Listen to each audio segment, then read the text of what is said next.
Então vamos lá, iniciando uma live rápida aqui agora, de forma no improviso, para a gente falar um pouquinho da importância da contribuição para o INSS.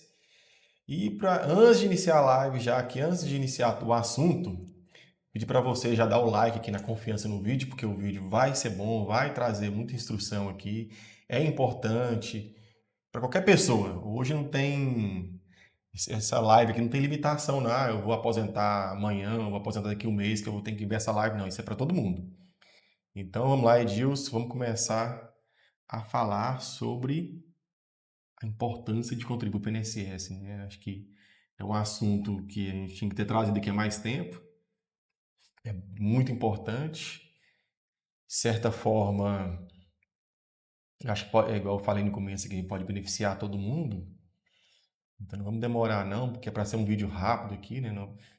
Para ser bem direto ao ponto, a importância aqui é a gente falar de forma mais clara possível, sem rebuscar, vamos falar de igual para igual, sem exagerar em termos jurídicos, não, de certa forma, para ser um vídeo simples de entendimento. E pode começar aí, Edilson. Vamos começar. Você quer que eu te faça a primeira pergunta? É uma live de boa. Pode fazer a primeira pergunta. Então, eu queria te perguntar, que eu acho que as perguntas aí que o pessoal está fazendo muito, né? Primeira coisa, INSS ou Previdência Privada? Bom, Nero, a questão da importância da contribuição para eu falo, para o regime geral de previdência, o INSS, é que o cidadão, ele pretende se aposentar. Ele vai ter que ter uma renda no futuro, ele tem que ter uma renda que possa sustentar suas despesas. Aí você pode perguntar, mas tem gente que tem renda passiva. É importante ter a renda passiva e tem muita gente que adquiriu ao longo da vida a renda passiva, que é aquela que você não precisa trabalhar, que o dinheiro ou patrimônio vai rentabilizar a ponto de suportar suas despesas. Agora tem um detalhe no Brasil que a grande maioria das pessoas elas não têm essa renda passiva no final da vida. E eu falo final da vida, é quando o cidadão chega ali na idade de se aposentar, após os 60 anos, 65 anos, e o que ele tem como expectativa de renda é o INSS. Seria muito bom se todo mundo tivesse a condição de acumular ao longo da vida uma previdência privada, um fundo de investimento, que ele tivesse imóveis que rentabilizasse para suportar suas despesas. Mas na prática, não é isso que acontece. Na prática, a grande maioria das pessoas, elas têm como expectativa de futuro a aposentadoria no regime geral de previdência social, que é o INSS. Então, por que contribuir? Contribuir porque você vai adquirir o direito a essa aposentadoria. Agora, eu deixo claro que não é, assim, eu não estou aqui falando e defendendo que o INSS é o melhor dos mundos. Eu estou querendo defender que o INSS ele pode ser utilizado como mínimo existencial. Não ter nada e ter uma aposentadoria que seja por um salário mínimo no INSS é muito melhor você ter uma aposentadoria pelo salário mínimo no INSS. E isso é a maioria das pessoas no Brasil aposenta com o salário mínimo por idade e aposenta no INSS. Eu não estou querendo aqui, eu não estou defendendo que o INSS é a melhor proposta. Longe. E outra coisa, eu não falo e eu pretendo, assim, eu não vou falar que aposenta, garanta a tua aposentadoria que você vai garantir um futuro brilhante para a tua família. E eu já te falo, o aposentado do INSS, por mais que receba o teto, ele não tem uma boa aposentadoria. Ele não garante ele tudo o que ele precisa na velhice. Que o teto hoje dá 7 mil e alguma coisa. Esse valor, eu traria essa notícia de INSS, é a melhor coisa, se ela realmente te desse fosse o top da vida. Você estaria muito bem amparado, mas não é. Agora, o que eu defendo e eu vejo muitas pessoas se lascar na vida, se dar muito mal, porque chega no final dessa vida, nem isso ele tem. O ideal de todo mundo é que tivesse bem suficiente renda passiva para não depender do INSS. Mas o que acontece não é isso. O que acontece é que as pessoas precisam e têm o INSS como a única fonte de renda para o seu sustento. Interessante, você falou aí sobre a previdência privada ou sobre o meio de sustento futuro, que seria um patrimônio, né? Uma renda passiva ali, um empreendimento, algo que vai dar dinheiro para eles, para sustentar durante essa fase da vida, né? Mas o que você vê hoje na internet, em vídeos, em pessoas explicando, geralmente é só esse lado. Eles esquecem, né, que a maioria da população hoje não vai ter acesso a essa forma de renda no futuro. É muito fácil você falar para o cara, não, você tem que construir uma kitnet, ou você tem que investir no tesouro, ou você tem que trabalhar de forma para poder juntar um capital, para poder ter o seu sustento no futuro, né? Deixar a responsabilidade 100% em cima da pessoa. A gente sabe que o país nosso hoje é muito desigual, não tem como, então, todo mundo chegar nesse patamar de ter esse benefício de forma muito vantajosa no futuro para É. manter a pessoa com com tudo que ele precisar, desde a habitação, a remédio, a poder pagar às vezes uma enfermeira, né, vou exagerar aqui. Não dá. O Brasil hoje é muito carente, então o INSS, como você falou, é a forma de, não que vai ser a solução para tudo, mas para garantir o mínimo essencial, né? Para não É. passar fome, para ter um remédio, para não depender 100% de outra pessoa. Então o INSS acaba ajudando nessa forma, né? Essa semana eu fui perguntado questão de aposentadoria. Aí eu fui explicar para a pessoa, até uma pessoa próxima. Daí ela falou, pô, mas mas ganha só um salário mínimo, né? Aí eu respondi para ele, você contribuiu sobre quanto para aposentar? Ao longo da vida, você contribuiu sobre um salário mínimo ou um pouco mais que isso, né? O que você fez para ter uma aposentadoria melhor do que um salário mínimo do INSS? Aí essa pessoa balançou a cabeça e falou que não. Daí eu falei para ele que o direito à aposentadoria é com base naquilo que contribuiu, naquilo que contribuiu. E aí eu falei para ele também, que é um fator que muita gente desacredita, que fala, mas isso não dá para comprar muita coisa. Daí eu respondo, não dá para comprar muita coisa, concordo. Porém, o ideal é de fato que você aposente, que é um direito seu, você contribuiu para isso. De uma certa forma, o Brasil banca muita coisa, o cofre federal banca o INSS, porque é um direito constituído. E o mais bacana é quando a pessoa aposenta e não precisa daquele dinheiro. Seria assim, o melhor dos mundos, já que eu não contribuí de forma que eu tenha uma aposentadoria mais próxima do teto ou o teto, mas o ideal é que a pessoa aposente e não precise do dinheiro, porque daí ela vai economizar 13 parcelas anual desse valor, vai fazer uma economia. Tem gente que trabalha, ganha bem e não consegue economizar um salário mínimo por mês. Agora, o que eu falo é que o direito ao benefício do INSS, a aposentadoria, é direito da pessoa. Não é tipo um BPC-Loas, que o governo pode inclusive acabar com isso. Então, assim, a aposentadoria do INSS não é a melhor coisa do mundo, mas pergunta para quem não teria nada e tem a aposentadoria de um salário mínimo. Ele vai falar que é melhor que nada, porque é um direito dele é um direito constitucional. da Uhum. aposentadoria do regime geral.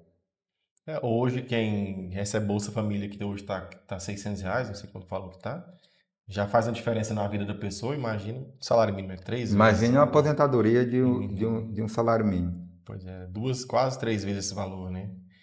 Edilson, e por que não previdência privada hoje?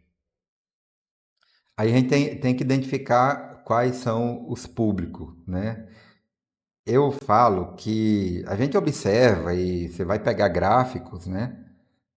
A maioria da população brasileira, vou repetir, a maioria da população brasileira, ele aposenta não por tempo de contribuição, ele aposenta por idade, ou seja, ele adquiriu ali ao longo da vida, e a idade para o homem se aposentar hoje é de 65 anos, ele tem que ter um mínimo de 15 anos, a gente chama de tempo de contribuição e carência, que são de 15 anos como tempo mínimo, e ele aposenta, vou chutar aqui, que é a maioria, um salário mínimo. E essa aposentadoria de um salário mínimo, por apenas 15 anos de contribuição, ele é vitalício. Ele é vitalício.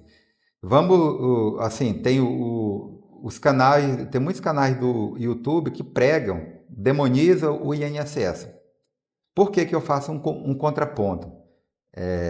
O INSS é ruim dependendo da visão e do estágio que a pessoa está. Porque se eu for pegar uma pessoa vou colocar aqui 55 anos hoje, nunca contribuiu com o INSS, nunca contribuiu com nada, ele tem 50 anos. Ele vai contribuir 15 anos. 15 anos, ele vai cumprir o tempo mínimo de contribuição e de carência. Ele vai aposentar, digamos que ele vai contribuir sobre 11% do salário mínimo. Ele vai aposentar por idade, com 15 anos de contribuição. Faz a conta. E aí ele vai aposentar com 65 anos, digamos que ele vai viver até 85 anos. Ele vai viver por mais 20 anos, que a expectativa de vida no Brasil ela aumenta, está aumentando. E esse mesmo cálculo na previdência privada.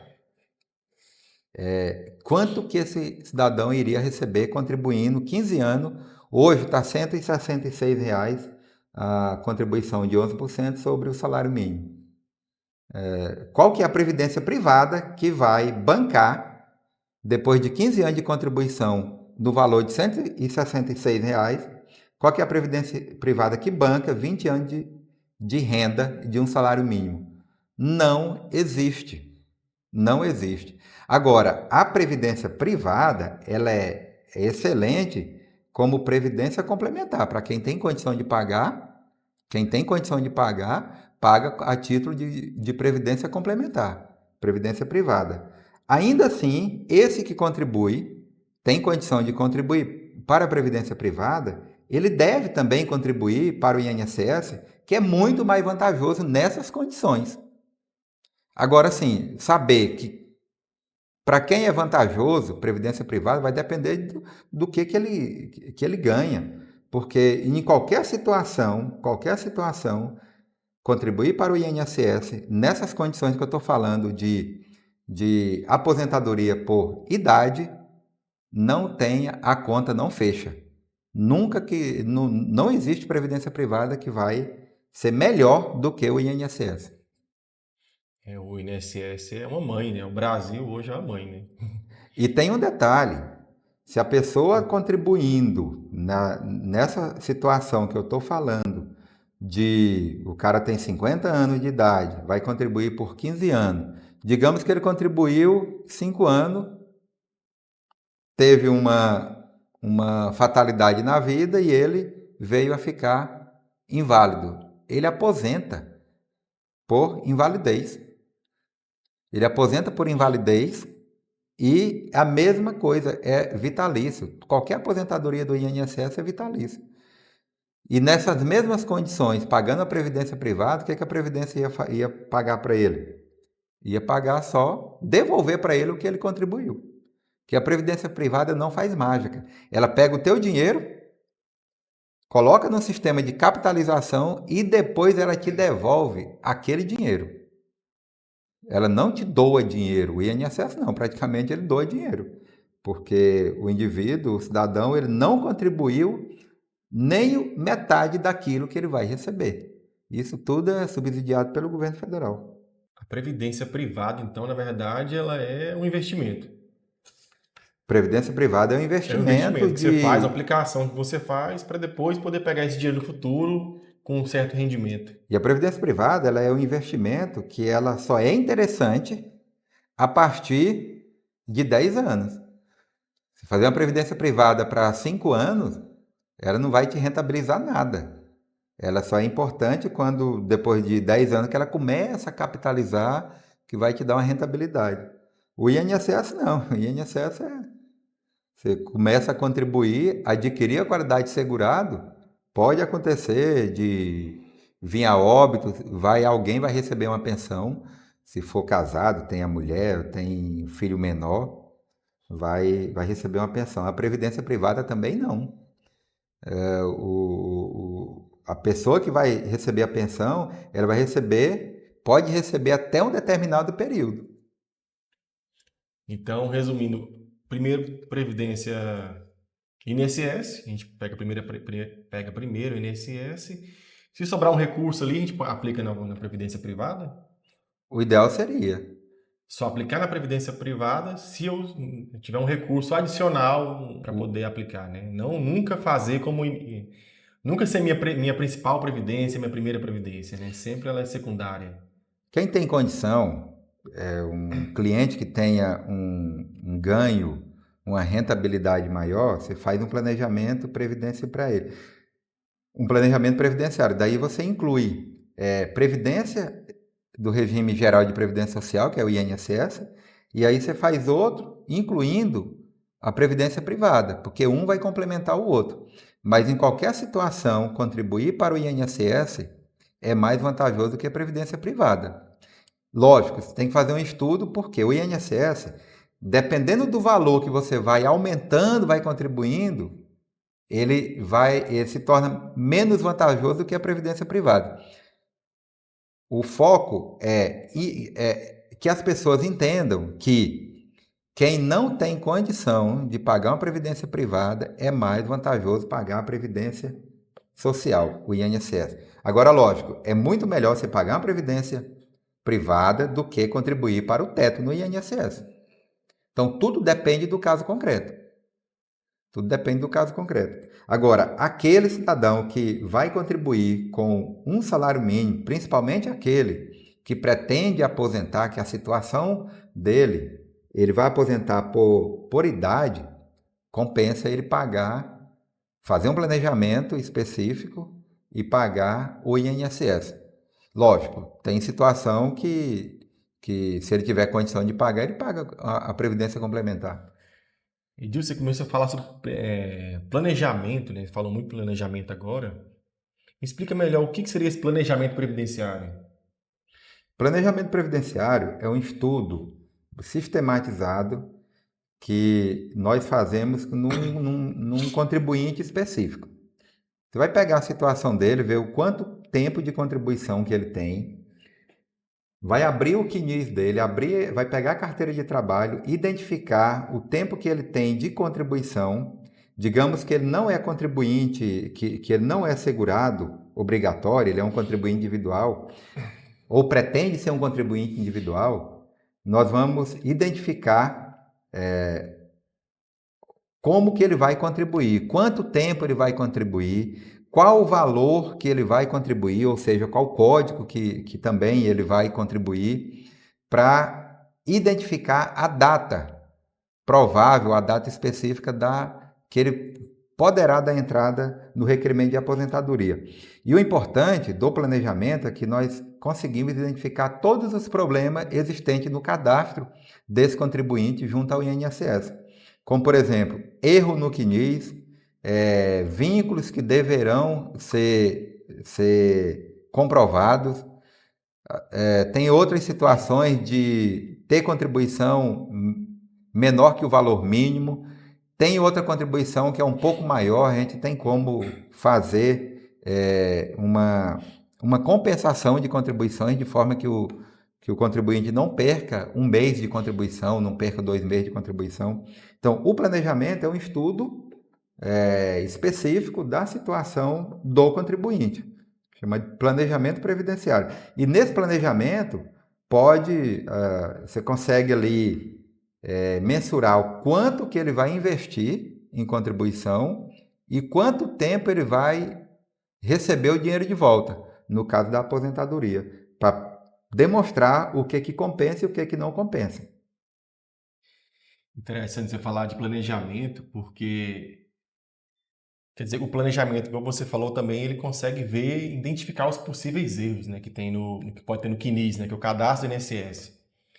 E esses erros que a gente tem no cadastro do INSS, que é o responsável por muito atraso também, né, na hora de aposentar, né?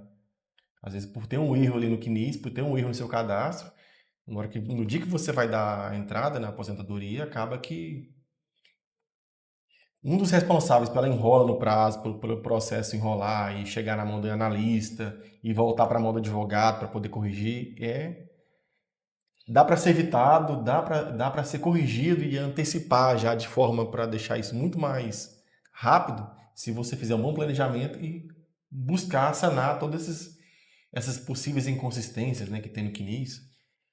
A questão do CNIS, o que é o CNIS? O CNIS é a base de dados do INSS que contém todas as informações contributivas da pessoa. Quando se faz o requerimento de aposentadoria, o INSS vai levar em conta tudo que está lá e da forma que está. Se a pessoa... você vê um erro bobo, que é a primeira coisa que faz num planejamento, conferir os dados cadastrais. Um negócio tão bobo que, se porventura tiver com a data de nascimento errada, já vai criar um problema ali de inconsistência. O nome da mãe, se estiver errado, vai criar uma inconsistência. Se porventura a pessoa, principalmente quem está aposentando nos dias de hoje, que já trabalhou há mais de 30 anos atrás, ou há mais de 20 anos atrás, essa pessoa ela pode ter vários NIT, que é um código que identifica o contribuinte dentro do INSS. Se porventura a pessoa tiver 2 NIT, o INSS vai considerar apenas um. E digamos que nesse outro NIT, nesse segundo NIT, ele tenha 5 anos de contribuição que o INSS não vai considerar. A maioria das pessoas que faz requerimento de aposentadoria, elas vão de forma... Qualquer pessoa entra no aplicativo do meu INSS, pelo celular ou pelo computador, daí ela vai lá no simulador e vai estar lá. Tem direito à aposentadoria. Tem direito. Aí ela vai, clica lá e faz o processo de aposentadoria. Sem nem conferir os dados cadastrais, sem conferir indicadores do CNIS, que vai indicar qual que é o vínculo que está com algum problema, que carece de uma complementação, de uma comprovação, e aí essa aposentadoria, a tendência é que dê errado. Deu errado, o que ele vai fazer? Vai correndo para algum advogado, porque já deu ruim ali. Ele não vai conseguir solucionar aquilo. Eu já recebi casos de advogado que não sabia o que fazer com aquilo. Ele foi, deu entrada no requerimento, negou, não conseguiu identificar o porquê da negativa, e aí não toma que eu não consegui identificar. Daí você vai ver, tem erros. Esse contribuinte em específico, só NIT ele tem 5. Aí não foi pedido o agrupamento dos NIT, já deu problema. Então, o que acontece? O planejamento, você identifica todo esse tipo de inconsistência e corrige. Para que corrigir? Porque se não corrigir, o INSS não vai ficar sabendo e vai dar problema na aposentadoria, vai negar. E se negar, depois você tem que entrar com o quê? Com recurso. Se entrou com recurso, você vai parar lá na fila dos 2 ou 3 anos de espera.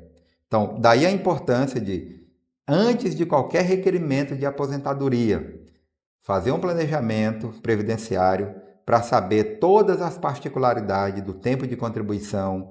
De repente, você nem tem tempo de contribuição suficiente, necessita ali de uma contribuição de 2 ou 3 meses, ou até mesmo de 1 mês. Corrigir as inconsistências antes de dar entrada no requerimento, ou você pode fazer isso de forma concomitante. Já dá entrada no requerimento, fazendo uma petição, juntando todos os documentos comprobatórios desses vínculos inconsistentes, e aí haverá uma chance maior de um deferimento administrativo desse benefício. Tem um caso curioso também que você me falou, foi de a pessoa que entrou com processo e, na verdade, ele tinha direito a mais benefício. Como é que era aquele caso? Tinha direito a mais benefício, um valor maior, e não sabia porque não foi feita a avaliação correta. Tem um caso de uma professora, e isso acontece muito com o professor, porque eu vou falar, não vou aprofundar na questão do professor, mas só para exemplificar. O professor, ele tem a aposentadoria dele é diferenciada, tem regramentos próprios, né, que deve ser estudado e avaliado de forma bem específica. Mas a situação é que parece que foi o filho que ele mesmo deu entrada na aposentadoria da mãe, que é professora. E essa mãe, quem foi inscrever ela lá, fazer o cadastro dela como professora, não colocou que ela era professora, apenas fez o cadastro. Que precisava de uma comprovação, de uma declaração da escola que atestasse que ela estava na sala de aula naquele período, de forma que contabilizasse corretamente o tempo de contribuição. Ela aposentou e aí ela cometeu o segundo erro. Foi lá e recebeu. 1 ano depois, toma conhecimento de que estava errado, faz o cálculo dessa aposentadoria, ela estava perdendo R$ 1.500 todo mês. Então, qual que é a importância? Porque eu atendi uma professora recentemente e ela foi na mesma situação. Foi lá e verificou no site do INSS se ela tinha direito ou não à aposentadoria, sem observar que se o tempo dela de contribuição estava lá homologado como professora. O INSS às vezes não sabe, porque quem cadastrou ela não comprovou que ela era professora, ou seja, ela está como contribuinte normal, como segurado normal. E o professor não, o professor tem uma particularidade. Então, o professor principalmente nunca deve fazer requerimento de aposentadoria sem antes consultar alguém que entenda de suas regras, das particularidades e faça um planejamento previdenciário, porque fatalmente vai levar um prejuízo. A gente vê muitos casos aí de gente levando prejuízo por falta de um bom planejamento, por falta de consultar um bom advogado, porque você acaba pegando ali, não vou falar que é errado, mas acaba pegando o primo, o parente, o amigo que é advogado e faz de graça e acaba sendo prejudicado, né? R$ 1.500 a mais na sua conta vai fazer uma diferença muito grande. E depois que você deu a entrada e já recebeu, como você falou, o caso já era, não pode fazer mais nada, né? Perdeu a oportunidade. Tem muita gente que o advogado, o parente, o primo, o sobrinho, o filho é advogado, mas não é advogado específico, não tem especialidade em previdência social e acaba gerando um prejuízo para esse parente, porque a aposentadoria não é simplesmente entrar no site do INSS de forma muito rasa, fazer aquele levantamento e fazer o procedimento ali que é até intuitivo. Você nem precisa ser advogado para fazer aquilo lá. Qualquer pessoa qualquer pessoa que não tenha limitação cognitiva consegue fazer um requerimento de aposentadoria. É tão simples que o fato de ser tão simples facilita os prejuízos nos beneficiários do INSS. Direito previdenciário, eu falo na condição de advogado, embora quando eu estou falando para o contribuinte, eu tento trazer uma linguagem mais acessível para o contribuinte. Não pretendo aqui dar aula para advogado, não é essa a pretensão. E também a intenção também não é fazer com que você entenda todas as particularidades, porque senão seria um curso. A ideia é chamar a atenção para que tenha cuidado com o direito previdenciário, porque há menos de 10 anos, a cada 10 anos ou 7 anos, tem uma reforma previdenciária. E direito previdenciário, aqui no Brasil, pelo menos, não é para leigos. Direito previdenciário é para quem estuda direito previdenciário e para quem tenha responsabilidade com o direito do outro, porque nós conhecemos muitas pessoas que tomam prejuízo todo mês porque não fez um processo de aposentadoria de forma correta, não consultou quem entende, achou que aposentar era só um clique, apertar alguns botões lá no aplicativo do INSS. Não é dessa forma que faz um estudo de previdência. O ideal é contratar pessoas que tenham conhecimento, que se comprometa com a entrega do melhor benefício para o contribuinte. Então, você que acompanha a gente até o final aqui, que não deixou seu like, já aproveita, deixa o seu like, inscreve no canal aí, a gente pretende trazer muito conteúdo útil, de conteúdo simplificado, sem esse juridiquês, né? Sem ser dando aula. É mais uma forma de ensinar, uma forma mais simples, didática de ensinar sobre a previdência, que é muito importante. E, Nero, antes de encerrar, eu queria trazer aqui, porque nós vamos disponibilizar um canal para que o contribuinte possa agendar conosco um horário que ele vai poder, nesse horário agendado, ligar e nós vamos atender essa pessoa, uma consulta gratuita, de forma que ela possa perguntar, tirar suas dúvidas, para que ela possa, ela mesma, tomar uma decisão. E se ela precisar de algum serviço que a gente oferece, como um planejamento mais simplificado, um planejamento, uma correção de CNIS, aí sim a gente negocia a forma de atendimento, forma de pagamento. Mas essa consulta, somente de você tirar dúvida, será feita de forma gratuita, vai estar disponibilizado no site, que o Nero vai passar o site, e aí você vai poder estar agendando essa consulta, essa ligação, um horário agendado de acordo com a sua disponibilidade para que possa estar falando conosco. Ó, essa consulta aí tem advogado que cobra R$ 500, né, nessa consulta. Ela está sendo de graça. Aproveita, a gente não sabe o quanto tempo que ela vai ser de graça lá, porque isso depende, ela toma um tempo, ela tem um custo, mas ela é de graça. Hoje entra no site, aproveita, é www.cafeprev.com.br. Vai estar na descrição do vídeo aqui também, se você estiver assistindo no YouTube. Nas redes sociais, está no link do perfil, aproveita e acesse lá. E até a próxima.